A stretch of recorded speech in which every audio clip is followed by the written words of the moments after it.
할렐루야. 오늘도 하나님의 은혜와 평강이 우리 성도님들과 함께 하시기를 바랍니다. 로마서 말씀은 계속해서 구원, 은혜, 복음을 이야기하고 있습니다. 바울은 예수 그리스도를 통해 얻는 이 구원을 설명하면서 우리가 이전과는 다른 존재가 되었다는 것을 다양한 방식으로 설명합니다. 십자가에서 우리의 옛 자아는 죽고 부활의 새로운 생명을 얻었다라고도 말하고, 전 남편과 같았던 율법과 헤어지고 새 신랑 되신 예수님과 혼인관계를 맺었다고도 했습니다.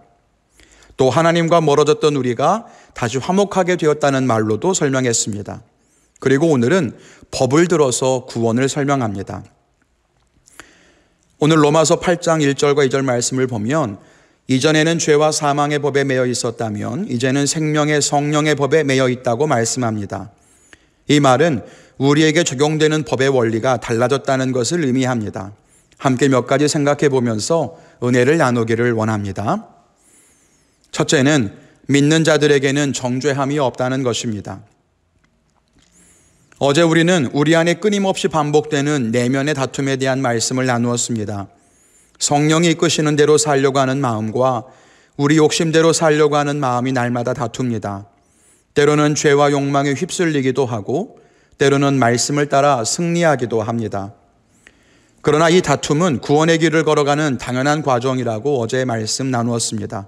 기억해야 하는 것은 우리가 이제는 하나님을 믿는 믿음으로 이전과는 다른 세상을 살게 되었다는 것입니다. 비록 우리의 몸은 세상에 살고 있으나 세상에 속한 자가 아니라 하나님께 속한 자입니다. 이 세상에서 육신을 가지고 살지만 예수님을 영접함으로써 시작된 영생의 삶, 그 하나님의 나라에 속한 삶을 지금 살고 있는 것이죠. 빌립보서 3장 20절에는 이것을 천국의 시민권이라고 말합니다. 우리가 하늘나라에 속한 자가 되었다는 의미입니다. 그리고 오늘 말씀은 이것을 법 용어를 가지고 설명합니다. 사는 곳이 어디냐에 따라서 적용되는 원칙들이 달라집니다. 지구를 적도를 중심으로 해서 북반구와 남반구로 나누는데, 북반구에서는 물이 빠질 때 반시계 방향으로 물살이 돌고 남반구에서는 물이 빠질 때 시계 방향으로 물살이 돕니다. 어느 곳에 있느냐에 따라서 적용되는 자연 법칙도 달라집니다. 우리가 어디에 있느냐에 따라서 적용되는 법칙이 다른 것처럼 우리가 어느 세상에 살고 있느냐에 따라 적용되는 법과 기준들도 달라집니다. 구원받기 전에 살던 세상은 죄와 사망의 법이 지배하던 곳입니다.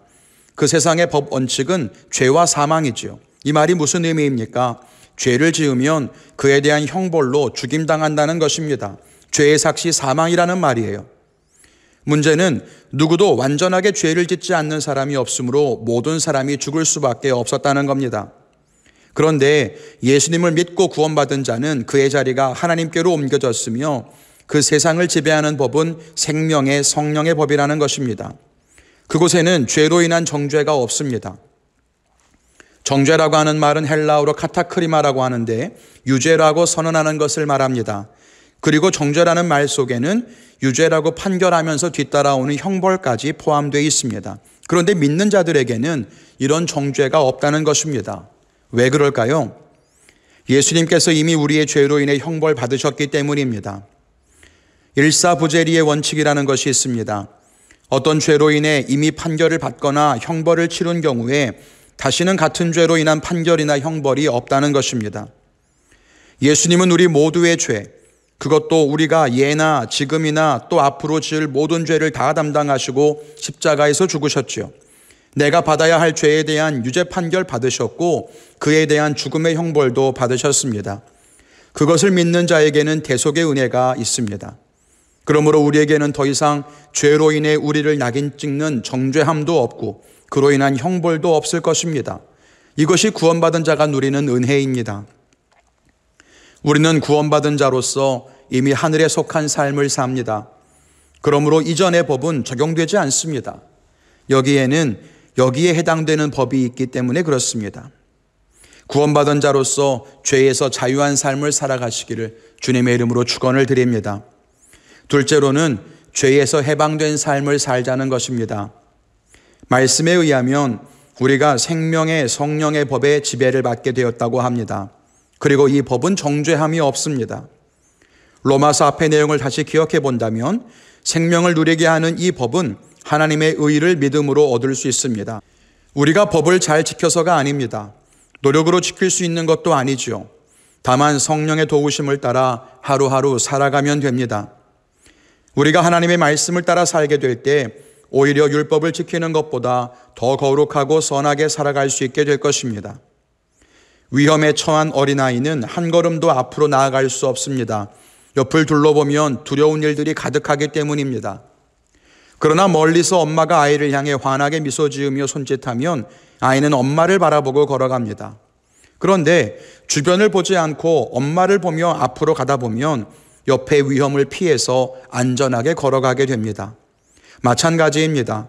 우리가 어떻게 하면 죄에 빠지지 않을까, 어떻게 하면 유혹에 넘어지지 않을까, 물론 우리는 주의하고 또 그것들을 멀리해야 되겠지만 죄만 바라보아서는 결코 죄를 이길 수 없습니다. 하나님의 은혜를 바라보고 하나님의 인도하시는 빛을 향해 걷다 보면 죄를 이기며 걸어가고 있는 우리 자신을 바라보게 될 것입니다. 메시지 성경은 오늘 본문을 이렇게 쓰고 있습니다. 마침내 그동안 응할 수 없었던 율법 조문의 요구에 우리가 응할 수 있게 되었습니다. 이는 우리가 한층 더 노력해서가 아니라 오직 성령께서 우리 안에서 행하고 계신 일을 우리가 받아들임으로써 그렇게 된 것입니다. 말씀을 맺겠습니다. 우리는 우리의 삶의 자리가 옮겨졌다는 것을 기억해야 합니다. 여기에는 우리를 해하는 사망의 법이 없습니다. 이미 우리의 죄값은 십자가에서 모두 해결됐습니다. 물론 그렇다고 해서 방종하고 죄를 마음대로 지어서는 안 될 것입니다. 왜냐하면 그것은 진정으로 죄에서 자유한 삶이 아니라 오히려 죄의 메인 삶이기 때문입니다.